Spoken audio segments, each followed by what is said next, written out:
শিশু সাহিত্যিক হিসেবে বেশ জনপ্রিয়তা রয়েছে টিপু কিবরিয়ার। আলোকচিত্রী হিসেবেও তার সুনাম রয়েছে। কিন্তু সুন্দর এই পরিচয়ের আড়ালে তার আরেকটি কুৎসিত চেহারা রয়েছে। কি সেই চেহারা? তিনি হলেন আন্তর্জাতিক পর্নোগ্রাফি চক্রের মূল হোতা। পথ শিশুদের নিয়ে পর্নোগ্রাফি তৈরি সরবরাহ করে ২০১৪ সালে সিআইডি কর্তৃক গ্রেপ্তার হন।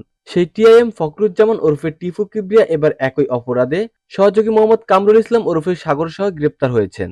গ্রেপ্তারের সময় তাদের হেফাজত থেকে প্রায় ২৫,০০০ পর্নোগ্রাফিক কন্টেন্ট ও সরঞ্জাম জব্দ করা হয়। গত বুধবার দুপুরে ডিএমপি মিডিয়া সেন্টারে আয়োজিত এক প্রেস ব্রিফিংয়ে এ বিষয়ে বিস্তারিত জানান অতিরিক্ত পুলিশ কমিশনার মোহাম্মদ আসাদুজ্জামান। অতিরিক্ত পুলিশ কমিশনার বলেন, গ্রেপ্তারকৃত টিআইএম ফখরুজ্জামান এক সময়কার জনপ্রিয় শিশু সাহিত্যিক। তিনি টিপু কিবরিয়া নামেও পরিচিত।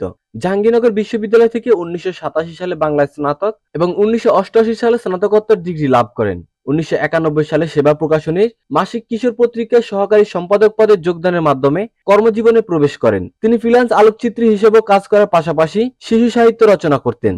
২০০৫ সাল থেকে শিশু পর্নোগ্রাফির সাথে জড়িত হন টিপু কিবরিয়া। ২০১৪ সালে সিআইডির হাতে গ্রেপ্তার হন এবং তার নামে পর্নোগ্রাফি আইনে মামলা হয়। ২০২১ সালে জেল থেকে মুক্তি পেয়ে পুনরায় সাহিত্য নিয়ে ব্যস্ত হয়ে পড়েন। কিন্তু সাহিত্য চর্চার আড়ালে পুনরায় শিশু পর্নোগ্রাফি সেই পুরনো পথেই হাঁটতে শুরু করেন টিপু কিবরিয়া। প্রাথমিক জিজ্ঞাসাবাদে প্রাপ্ত তথ্য সম্পর্কে অতিরিক্ত পুলিশ কমিশনার বলেন, টিপু কিবরিয়া গুলিস্তান, সোহরাওয়ার্দী উদ্যান সহ ঢাকা শহরের বিভিন্ন জায়গা থেকে সাংবাদিক পরিচয় ছিন্নমূল ছেলে শিশুদের অর্থের লোভ দেখিয়ে বিভিন্ন পার্কের নির্জন স্থানে শিশুদের অশ্লীল ছবি ও ভিডিও ধারণ করে। তার কয়েকজন সহযোগীও রয়েছে, যাদের মধ্যে একজনকে গ্রেপ্তার করা হয়েছে। প্রাথমিকভাবে ব্যবহৃত তার ডিভাইসগুলো হতে প্রায় ২০ জন পথশিশু শনাক্ত করা হয়েছে। পুলিশ কর্মকর্তা আরো বলেন, অশ্লীল ছবিগুলো পর্নোগ্রাফির ওয়েবসাইটে আপলোড করলে টিপু কিবরিয়ার সঙ্গে অনেকেই যোগাযোগ করে। টিপু কিবরিয়া অর্থের বিনিময়ে ছিন্নমূল পথশিশুদের ব্যবহার করে তাদের ভিডিও কন্টেন্ট সরবরাহ করত।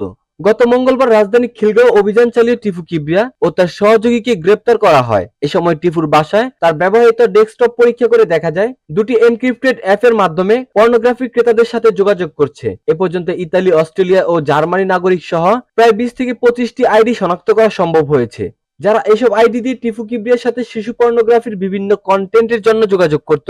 এছাড়া তার ক্যামেরা, পিসি ও ক্লাউড স্টোরেজ থেকে প্রাথমিকভাবে প্রায় ২৫,০০০ স্থিরচিত্র ও প্রায় ১,০০০ ভিডিও কন্টেন্ট পাওয়া গেছে। ডিএমপির খিলগাঁও থানায় রুজুকৃত মামলায় গ্রেপ্তারকৃতদেরকে বিজ্ঞ আদালতে প্রেরণ করা হয়েছে।